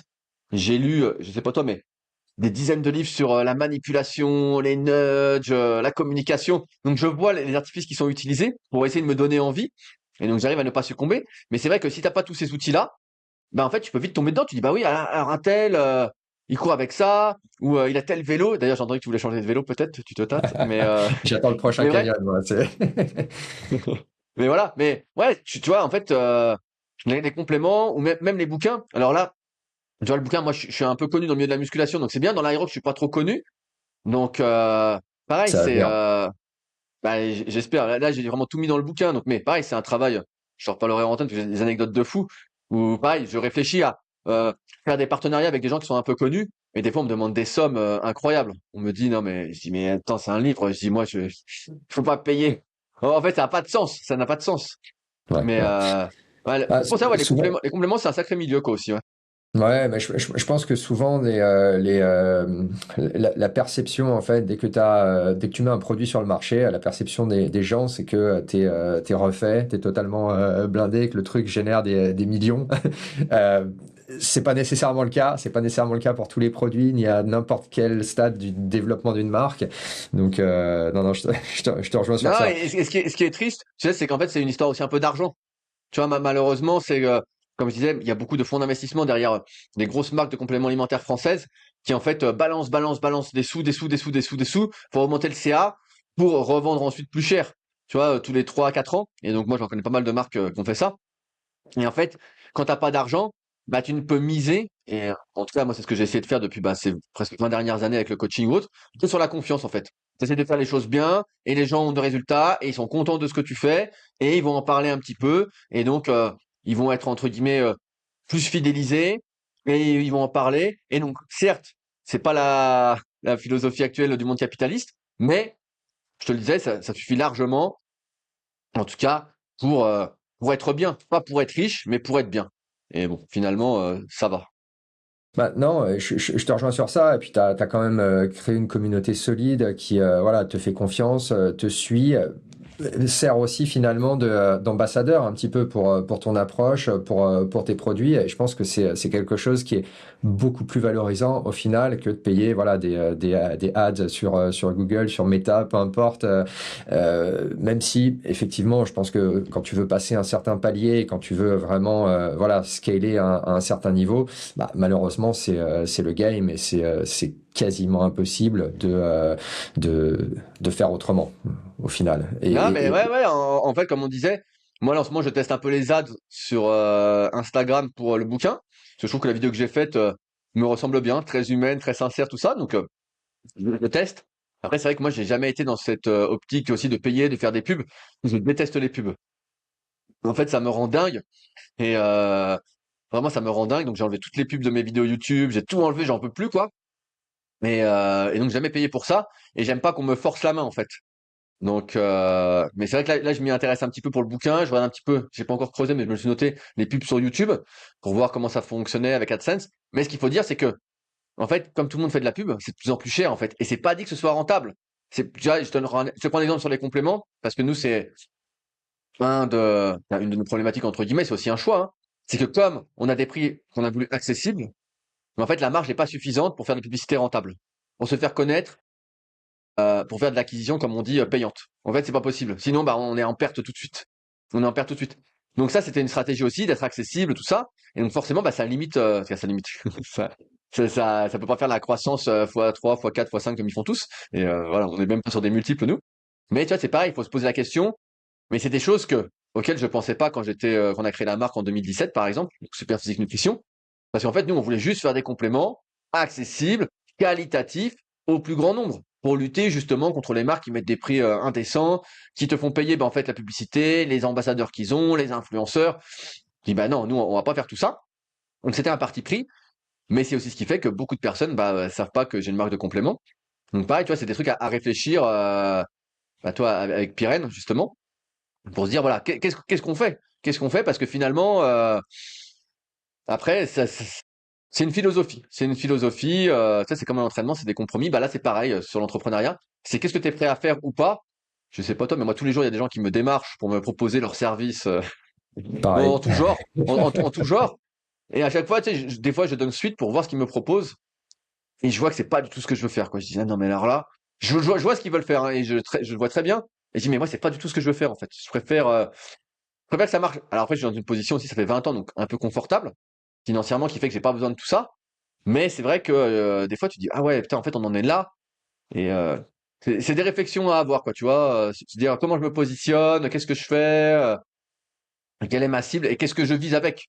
Tu vois, si demain, si on voulait conquérir le monde, il faudrait revoir toute la stratégie, quoi. Là, Là, je suis mais d'accord on avec toi. perdrait la communauté. On perdrait la communauté de gens qui me ressemblent et qui aiment pas payer les influenceurs et les ambassadeurs et les publicités. Bah, ça me fait penser, moi, avant de me mettre vraiment au triathlon, je faisais beaucoup de musique, beaucoup de guitare. J'avais un groupe à l'époque avec mes potes. C'était génial en vrai. Et souvent, tu vois, dans ce domaine-là, quand tu as un artiste ou un groupe que tu adores, qui voilà prend un tournant qui n'est pas nécessairement celui, tu vois, de je veux dire, original que la base de fans en fait s'attend, c'est voilà, c'est le vendu, ils sont devenus commerciaux, etc. Et je pense que c'est un petit peu la même chose à un moment donné. Si jamais tu veux bah, voilà, conquérir finalement un nouveau marché, une nouvelle zone géographique, vraiment t'étendre et scale, bah, en un sens, t'es aussi obligé finalement de donner ce que le marché attend. Et ce que le marché attend, c'est pas nécessairement aligné avec ta position de départ, avec ce que tu souhaites faire et ce qui te tient à cœur. Et il y a nécessairement peut-être un compromis Ouais, aussi à ouais, il y a un trouver. compromis. Je te dis, moi, j'avais un copain qui avait une marque à un moment et il était un peu dans la même philosophie que moi. Nous, donc, on met pas d'édulcorants, on est contre l'édulcorant, contre les arômes, on est contre tout, quoi. Contre toutes les saloperies. Et lui, il me dit, ouais, ben, il me dit, moi, je me suis tâté, puis j'ai mis des arômes. Et il dit, bah, les ventes, elles ont été multipliées. Il me dit, on a mis des arômes dans la protéine. Il me dit, là, mais ça a explosé. Mais je dis, nous, on peut pas faire ça parce que nous, on n'en prendrait pas de cette prot-là. En fait, je dis, moi, j'en prendrais pas et je peux pas recommander un truc que je prends pas. fait, je lui dis, c'est pas possible. Après, bon, lui, finalement, c'était pas la même stratégie que moi d'incarner vraiment la marque, de la garder à vie, d'être vraiment un reflet de ma personnalité. Et donc, bah, finalement, il a revendu plusieurs fois. Donc, voilà. Mais tu vois, c'est pareil, c'est des trucs comme ça, faut se dire, il y a des réflexions à avoir. Et comme t'en es encore au début, je te partage un peu les miennes. Ah non, mais c'est toujours intéressant de voir un petit peu justement, et c'était l'un des sujets dont je voulais qu'on parle. On retourne juste 30 secondes sur l'Aerox, on finit avec le côté un petit peu hybride, après on parle un Il petit paraît que peu tu veux plus. pas en faire. J'ai entendu que tu voulais pas en faire. Si tu voyais ma capacité à soulever des poids, je pense que tu comprendrais pourquoi. D'ailleurs, est-ce que pour toi, en fait, le secret finalement d'une bonne perf en Aerox, ça va être quoi? Ça va être plus le côté endurance ou ça va être plus le côté voilà, force? Ou est-ce qu'il faut vraiment un bon mélange des deux? Il y en a un qui prime sur l'autre? Ouais, bah, c'est une très bonne question et c'est une des découvertes vraiment que j'ai fait en m'intéressant à l'Aerox. C'est que, en fait, on le voit de plus en plus, si t'es très bon en course à pied, tu as un avantage indéniable. Et en moyenne, la course à pied, sur une performance qui est moyenne autour de 1h30, 1h40 pour la plupart des gens, c'est entre 60 et 65% de la durée d'effort. Donc tu vois, c'est majoritairement de la course à pied. Et ensuite, les niveaux de force, déjà, c'est pas le haut du corps, c'est beaucoup le bas du corps. C'est de l'endurance de force du bas du corps. Et les performances en musculation des meilleurs mondiaux, rapportées au poids, tout ça, en fait, sont pas si importantes. Tu vois, je te parle des meilleurs mondiaux, donc tu vois vraiment l'élite, d'élite, d'élite, d'élite, hein, si tu prenais Ouais, les ouais. meilleurs triathlons, les meilleurs triathlètes par exemple, bah là, les meilleurs en Irox ont 3 reps à 130 au squat, 3 reps à 170 kg au soulevé de terre, et puis 3 reps à 70 au développé militaire. C'est bien. Je vais pas dire que c'est faible, mais on parle des meilleurs, des meilleurs, des meilleurs. Et donc, dans le bouquin, j'ai fait tous les calculs pour, en open, quel est le niveau de force qu'il faut sur les principaux exos de muscu, au niveau pro, quel niveau il faut, que ce soit homme ou femme. Et en fait, les niveaux sont bien moins importants que ce qu'on pense. Vraiment beaucoup moins. En fait, ce qui fait gagner ce qui fait être bon en Irox, c'est ton endurance, on va dire globale et notamment course à pied, et ta capacité à ne pas congestionner au niveau des cuisses. En gros, c'est ça. En gros, D'accord. après, tu as un peu de haut du corps, mais c'est quand même minime. Par exemple, le ski erg, c'est l'avant-dernière station qui fait vraiment gagner. Parce que les différences entre les individus sur le ski erg sont assez faibles. Il y a peut-être 30 secondes, tu vois, les 40 secondes, une minute au maxi. Alors qu'en course à pied, bah, entre Ça peut quelqu'un être qui court beaucoup en de temps, ouais. 3,30 Ouais. et un autre qui court en 6 minutes, ça fait 2,30 par kilo, donc ça va vite. Mais c'est vraiment ta capacité à pas congestionner. Et donc, bah, Tristan, que tu connais bien aussi, qui t'a accompagné sur le Northman, Ouais, ouais. et bah, lui, il a fait, et a priori, Avec un très je le bon temps spoil et tout. d'ailleurs. Voilà, il a fait moins d'1 heure et a priori, il est en train de se préparer un petit peu en douce aussi. Mais voilà, lui, c'est exactement son type d'effort, tu vois. Je pense que quand tu fais beaucoup de vélo, et c'est pour ça que beaucoup de gars font du bike erg en Irox, en fait, c'est t'habituer à ce que ça brûle et à continuer, à continuer, à continuer. Donc, c'est vraiment un sport d'endurance et c'est pour ça que on voit de plus en plus de pratiquants d'endurance arriver et exploser. Là, j'interviewe Xavier Dufour prochainement, qui est un ancien pentathlète de l'équipe de France, et il fait 30 minutes 30 ou quelque chose comme ça au 10 km. Bon, bah, le mec, forcément, quand il court, Ça va il aller manque un vite, peu de ouais. force pour l'instant.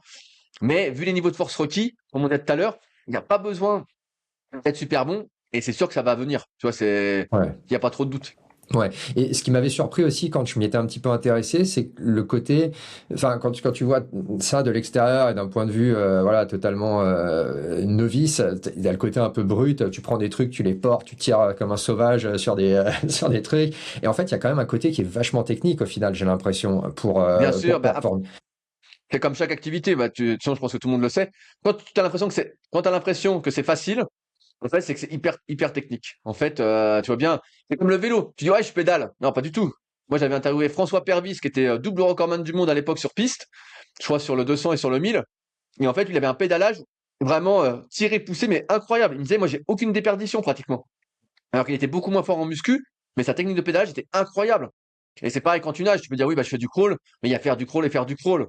Tu vois, et en fait, bah, pareil pour chaque, bah, ça, on retrouve dans le bouquin. Comment tu mets tes mains pour le sled, comment tu te positionnes. Par exemple, au sled push, faut avoir les fesses à peu près à la hauteur des épaules, tu vois. Parce que c'est une force horizontale, tu vois, c'est vraiment, ma caméra là, ça fait ça. Tu vois, si t'es un peu au-dessus, bah, tu lèves un peu le sled. Si t'es un peu en dessous, tu l'enfonces dans le sol. Donc, pareil, au ski erg, rameur, et j'ai fait une super vidéo d'ailleurs, j'en parle, mais sur le rameur avec Elodie Ravera, qui est en équipe de France d'aviron. qui a fait 3 Jeux olympiques. Une vidéo vraiment super, bon, qui a pas énormément marché, mais moi, je trouve qu'elle était exceptionnelle. Et bref, et pareil, elle m'a corrigé, il y avait plein de petits détails, en fait, qui te font vite gagner des secondes. Donc, à chaque sport, de toute façon, tu as une optimisation, quand je faisais du kayak. En fait, j'étais là, je cherchais, on me disait, ouais, il faut que tu fasses ci, il faut que tu fasses ça. Et je sais pas, ça se joue dans des micro-détails, mais le micro-détail à la fin, il fait une énorme différence. Non, c'est super intéressant et en vrai, je fais le lien avec le triathlon. Quand j'ai commencé, bah, je voyais juste des mecs courir, pédaler, nager et en vrai, bah, forcément, tu commences à creuser un petit peu et tu vois que il y a des ramifications dans tous les sens et que c'est pas si facile que juste voilà s'y mettre. Il y a des côtés techniques, alors dans certains sports plus que dans d'autres, mais il y a toujours cette approche technique aussi qui va te faire gagner voilà des secondes, des minutes parfois, parfois des grosses minutes. Donc non, super intéressant. Du coup, donc toi, tu en as fait un avril 2025. Est-ce que là, on te revoit bientôt sur un Irox, du coup? C'est quoi les projets pour toi à ce Ouais, bah, niveau-là? en fait, j'aimerais bien.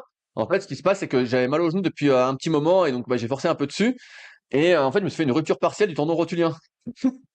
Aïe. Donc je suis en pleine rééduque, mais en pleine rééduque. Je fais ce que je peux, je suis bien accompagné, tout ça. Et puis c'est pour ça que je me suis beaucoup documenté sur l'entraînement du tendon ces derniers temps, avec le guide ultime du tendon, pour ceux que ça intéresse.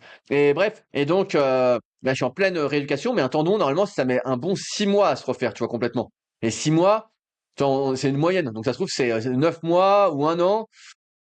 Donc je suis dessus, j'ai de moins en moins mal tout ça, mais en attendant, bah, il y a plein d'exos que je peux pas faire, tu vois. Il y a plein d'exos, tu vois, on sait, je simplifie pour les gens, mais tu vois, les fentes, c'est ce qui me tire le plus parce que ça étire le quadriceps. Et quand tu étires le quadriceps, ça met beaucoup le tendon en tension. Donc pour l'instant, je peux pas vraiment faire de fente sans douleur, donc je fais pas de fente.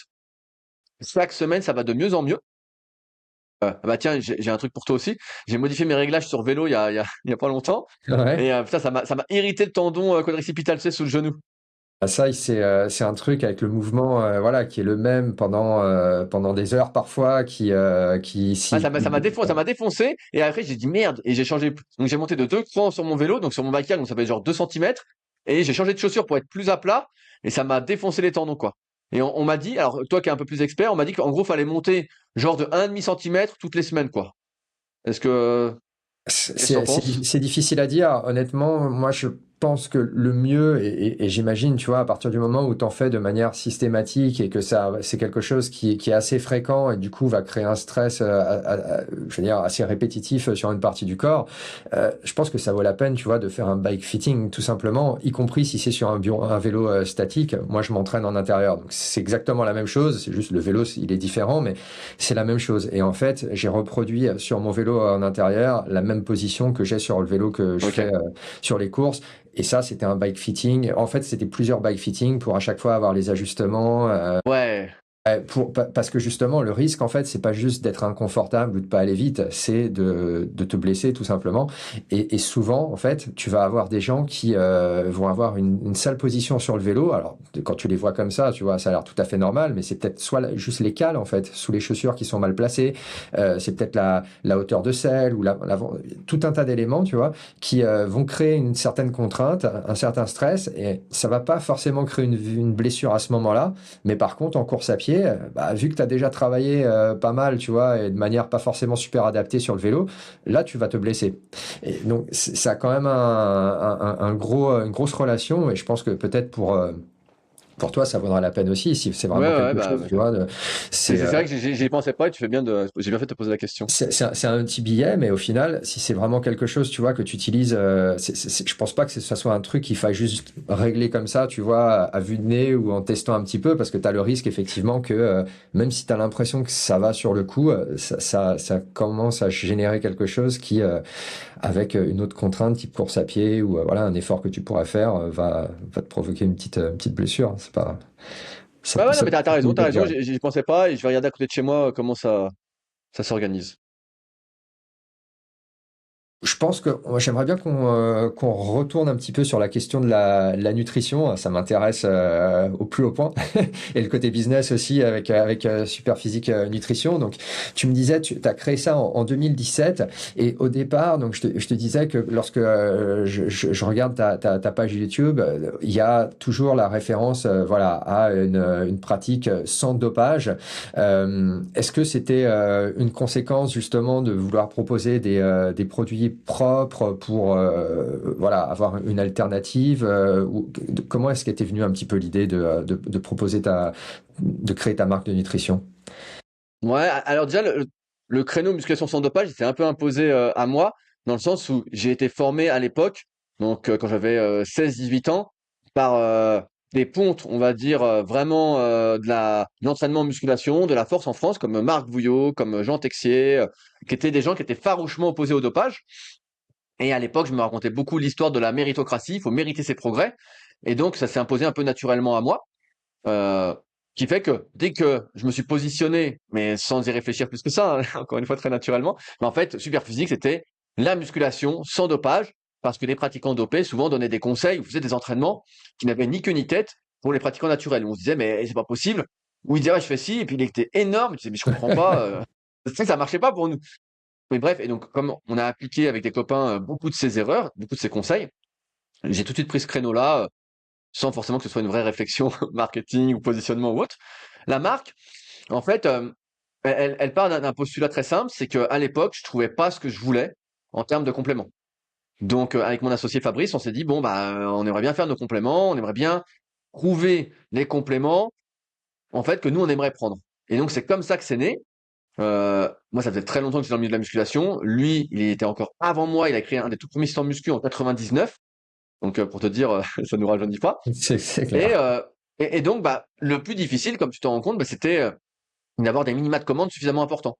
Donc, fallait lâcher plusieurs dizaines de milliers d'euros, alors qu'on n'avait pas grand-chose. Tu vois, en fait, c'était presque notre argent personnel.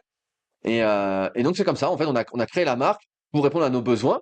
Et progressivement, bah, donc au fil des années, on ne fait qu'améliorer les compléments en fonction bah, de ce qu'on voit, de ce qu'on lit, des améliorations qui sont possibles en termes notamment bah, de sourcing, donc de comment tu trouves les matières premières.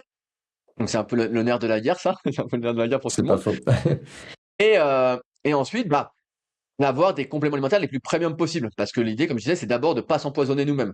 Donc là, par exemple, on travaille sur un complément de fer, parce que c'est pas spécialement pour moi, mais on voit bien qu'on a de plus en plus de femmes qui nous suivent et qui ont justement des problèmes d'absorption de fer, des taux de fer un peu bas dans le sang. Donc on est en train de travailler là-dessus pour répondre bah, justement aux besoins des gens qui nous suivent et qui sont potentiellement en besoin.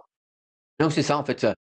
Tous les trucs, tous les projets que j'ai faits ces dernières années, depuis le début, c'était toujours pour répondre à une problématique que j'avais. Le coaching, c'est bah, à l'époque, il n'y avait pas de coaching, il n'y avait rien, personne ne faisait de programme, personne disait les charges à mettre. Au mieux, il y avait un gars qui te vendait un programme à la salle, mais ça arrivait à rien, quoi. Donc après, quand j'ai commencé Superphysique, bah, les articles, il n'y avait personne qui donnait des conseils pour les pratiquants naturels de muscu. Il n'y avait rien de rien, vraiment, il n'y avait rien, il n'y avait même pas de vidéo. J'ai encore les vieilles vidéos qui sont sur YouTube, sur d'autres chaînes. Mais c'était affreux, pareil, les podcasts. Et à chaque fois, ça a été ça. Pareil pour la salle. Tu disais que j'ai une salle bah, à côté d'Annecy. Et en fait, la salle, c'est pareil. J'arrive sur Annecy en 2012 et il y a deux salles qui se battent en duel, des salles très, on va dire, commerciales, très fitness, qui veulent surtout pas de pratiquants de musculation.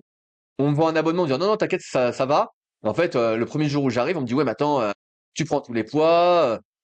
Mais parce qu'il n'y avait pas beaucoup de poids. Et je dis bah, attendez, vous m'avez dit que vous allez acheter des poids. Bah non, non, pas du tout. Et donc, de fil en aiguille, on n'arrive pas à s'entendre. Moi, j'aurais bien voulu faire des partenariats, mais bon, on n'arrive pas à s'entendre. Et donc, finalement, j'ouvre ma salle. Pour dire, bah voilà, les gars qui veulent faire de la muscu, il y a la salle. Alors maintenant, à Annecy, il y a il y a des Basic Fit, des Fitness Park, des On Air, bon, ça pullule partout. Mais en 2014, tu voulais faire de la muscu, tu venais dans ma salle. Et donc, tous les projets, tu vois, c'est comme là, le bouquin hybride, bah, c'est pareil, en fait, je trouve rien, tout est disparate, voilà. Bon, bah allez, moi, je m'en occupe, je le fais. Et donc, même moi, quand je relis le bouquin, vu que je l'ai écrit en juin, même si travaille sur une petite refonte, peut-être s'il y a une V2 ou autre. Bon, pour l'instant, il y a juste 2 lignes à rajouter, donc c'est pas grand-chose. Mais bon, il y en aura peut-être plus après, en fonction de comment ça évolue. Mais c'est vrai que à chaque fois, c'est pour répondre à ce que je n'ai pas trouvé, ce que j'aurais aimé avoir, en me disant, bah, il y a d'autres personnes qui vont sans doute être intéressées. Et là, avec Superphysique Nutrition, bah, c'est exactement ce qui se passe. La plupart des gens qui commandent, en fait, se disent, bah, En fait, nous, on va prendre les mêmes compléments que toi parce qu'effectivement, on sait que te Ça suivant depuis fonctionne. longtemps, tu vas pas t'empoisonner. Voilà, tu vas Ouais. vraiment pas t'empoisonner, sachant que moi, je suis assez, certains diront rigide sur l'alimentation, mais moi, je trouve pas du tout. Mais bon, comme je suis assez rigide, ils savent que je vais pas les empoisonner vu que moi, je les consomme tous les jours. Donc voilà, c'est comme ça que ça marche. Et à chaque fois, je réponds à un de mes propres besoins. Et je pense que toi, c'est pareil avec Pyrénées Nutrition. C'est voilà, tu vois des trucs qui sortent, tu dis putain, ok, c'est bien emballé tout ça, mais ça correspond pas du tout à ce que je voudrais prendre. C'est pas du tout ça. Tu te dis, moi, je pense que c'est ça qu'il faut faire. J'ai regardé, j'ai lu les études, j'ai fait des tests, etc. Je pense que c'est ça. Donc ça n'existe pas, donc je le fais et on verra si ça intéresse. Nous, on a de la chance, entre guillemets, que ça intéresse pas mal de personnes. Si ça n'avait pas intéressé, ben, on aurait arrêté. C'est tout, en fait. On se serait dit, bon, bah, on fait peut-être juste notre consommation personnelle et puis on aura eu du stock pour quelques années de Ouais, ouais, c'est compléments. un Puis stock voilà. Ouais, pour pas mal d'années du coup là. Mais Ouais, bah tu sais comment c'est. T'as toujours des, pareil, t'as, t'as là, des on parlait minimums d'argent, de mais il y a commandes, des t'as minima de des... Ouais, commandes. Voilà. ouais, ouais. Je sais pas, je sais plus combien c'est, mais ces gens ont fait 1 tonne de prot à la fois au moins, tu vois, au moins une Ouais. tonne. Ouais, ouais, ouais, Donc non, bon. c'est énorme. Mais en réalité, ça résonne beaucoup, tu vois, avec l'approche pour Pyrène. Moi, j'ai rejoint l'aventure en cours de route, mais les deux fondateurs, donc Emmanuel et Flo, à la base, l'idée, c'était de créer un produit, comme toi, tu l'as dit, qui correspondait à ce qu'ils voulaient, à la fois en termes de qualité, en termes de goût, déjà, parce que c'est quand même super important pendant des Bah, heures de... surtout à l'effort, surtout en longue durée. En longue durée, tu peux pas prendre un truc qui est tout pâteux, qui a pas de goût, Bah, tu vas devenir fou. c'est ça, et c'est vrai que au final, mon expérience c'était d'avoir d'être passé d'une marque à l'autre. Alors soit parce que vraiment ça passait pas, indépendamment du goût, c'était juste indigeste, soit parce que bah, après 7 heures d'effort, 8 heures d'effort, le truc tu peux plus t'alimenter comme il faut parce que le goût tu peux plus quoi. Rien que d'y penser, tu vois, ça te retourne l'estomac. Et c'est vrai que l'approche qui a été prise, donc on a certains produits, donc le gel myrtille par exemple, qui a un léger goût, mais naturel, et c'est pas, tu vois, des arômes artificiels comme tu parlais tout à l'heure, et je comprends tout à fait que tu mettes pas ça du coup dans tes produits, mais c'est avec des myrtilles qui sont sourcés chez un producteur Ouais, local. j'avais entendu ça dans le podcast, je crois que tu avais fait avec Ouais. eux, justement. Vous avez trouvé vraiment une source de myrtille particulière et tout. Je crois que vous en avez parlé, ouais. C'est Ça me ça, revient. et donc du coup, bah, c'est un petit peu comme tu disais, tu vas pas acheter ton kilo de myrtille pour faire, tu vois, un petit batch, non, il faut quand même une grosse dose de myrtille qu'il faut stocker après, et c'est pareil pour le hydratation qu'on a, donc ça c'est plus des électrolytes avec bah, de la fleur de sel qui est sourcée localement, avec des arômes de citron vert naturel également.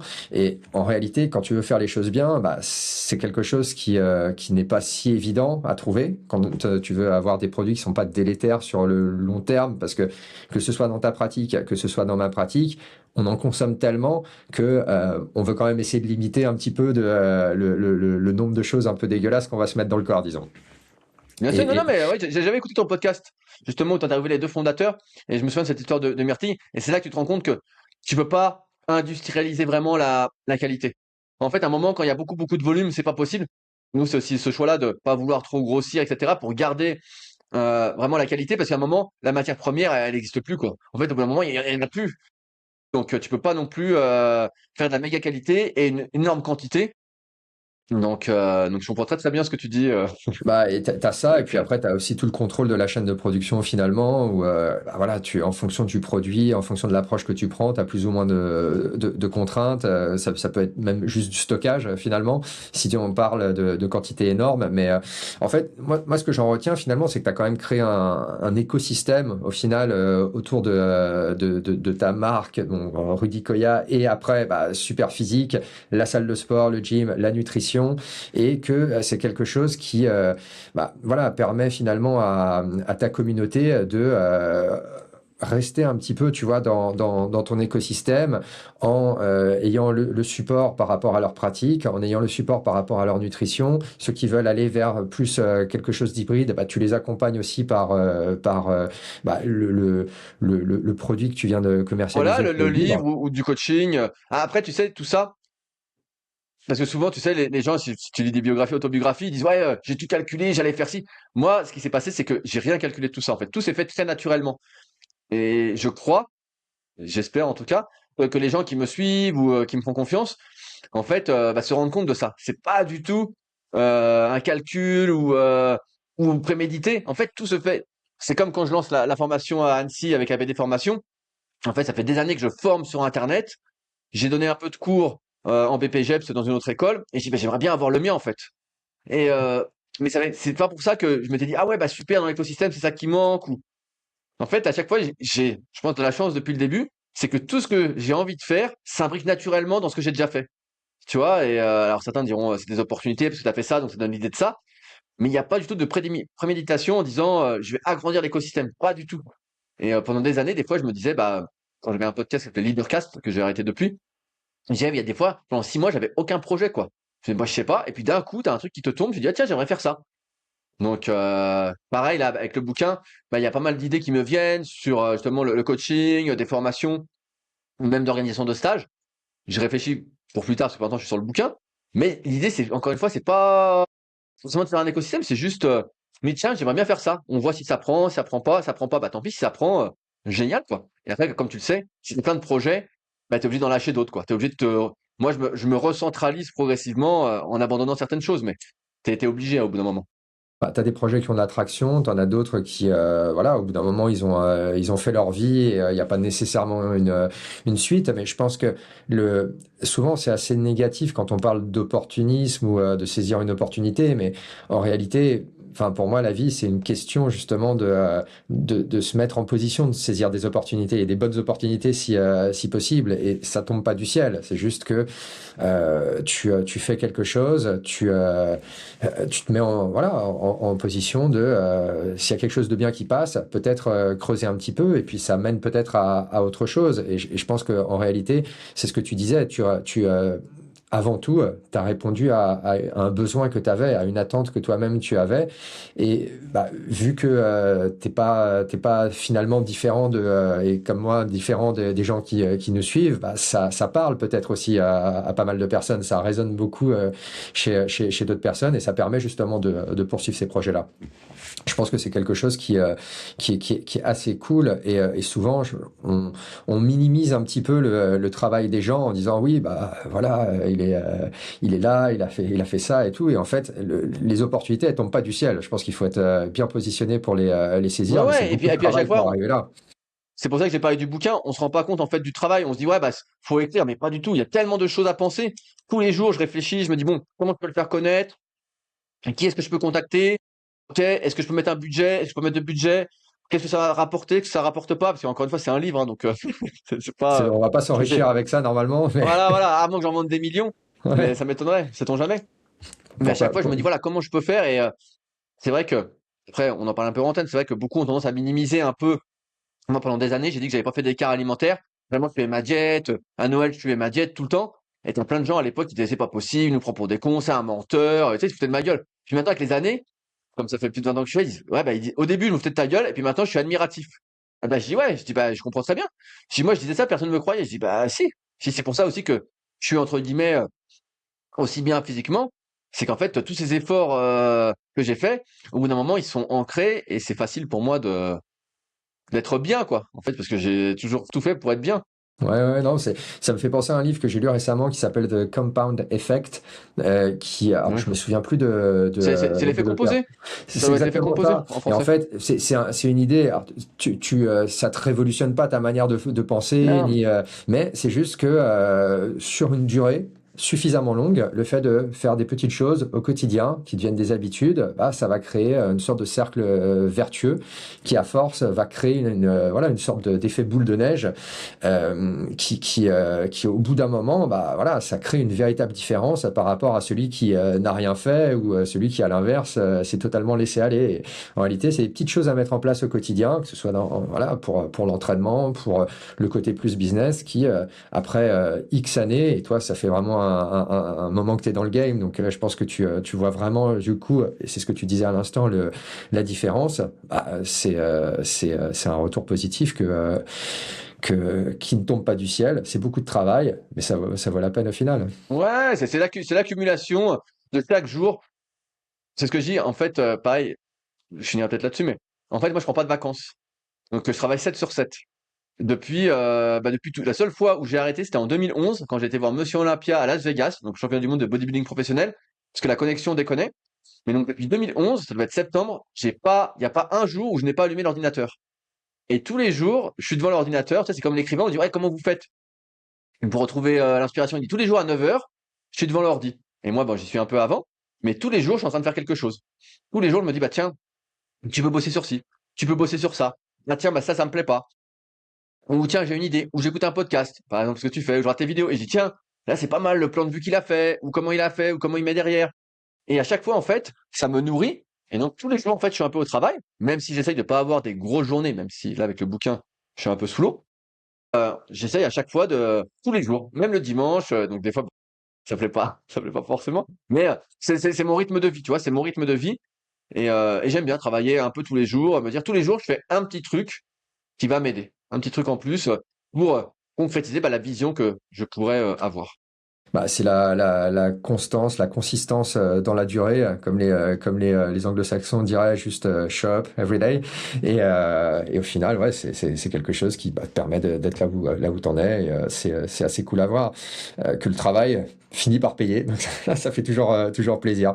Écoute, je pense qu'on a parcouru quand même pas mal de choses. Est-ce que on va mettre donc le lien hein, vers le bouquin et moi je vais être le premier à te passer commande après ce podcast de toute façon. Mais pour ceux qui veulent également, on va mettre toutes ces infos là. Est-ce qu'il y a un peu d'actualité de ton côté, quelque chose, un final world que tu... Oh, pour l'instant, j'ai quelques idées, mais tu sais, tu vois bien avec la marque de complément. Moi, j'ai quelques idées aussi personnelles que j'aimerais faire, mais ça prend toujours plus de temps que prévu.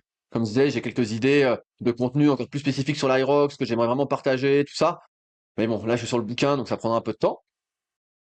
Sinon, j'ai envie de conclure en disant, continue ton contenu, Richard. Moi, j'aime bien regarder. Encore une fois, je vois un amateur passionné, et c'est vrai que ça me change des athlètes professionnels qui font des choses impossibles. Alors certes, ça inspire, tu regardes, tu dis, ah ouais, putain, ils s'entraînent comme ça, tout ça. Mais j'aime bien voir des amateurs passionnés, et je trouve, c'est un des trucs que je disais, ça me manquait beaucoup il y a des années. Et c'est pour ça que j'aime bien suivre ton contenu, parce que je me dis, ah voilà, un type qui a une vie à côté de son entraînement, comment il fait, comment il essaie de tout concilier. Et après, c'est sûr que ça donne des idées beaucoup plus inspirantes que le champion qui lui fait que s'entraîner, qui est doué, qui a tout autour. Ouais, c'est sûr qu'il y arrive, le champion. Il est né pour être champion presque. Bon, c'est super sympa, Rudy. Merci beaucoup. En tout cas, un plaisir d'avoir partagé ce petit moment-là avec toi. J'espère que c'est pareil pour nos auditeurs. Et en tout cas, franchement, c'était vraiment cool de se parler. Je te dis à très vite et je te souhaite tout le meilleur pour ton livre. Salut à tous. Merci à tous ceux qui sont encore là d'avoir écouté ce nouvel épisode du podcast Sans Limite jusqu'au bout. Abonnez-vous au podcast et n'hésitez pas à le partager, mais surtout, merci de mettre une note 5 étoiles avec un super commentaire pour aider à référencer le podcast, lui donner de la visibilité et nous motiver à continuer. Allez, à très vite.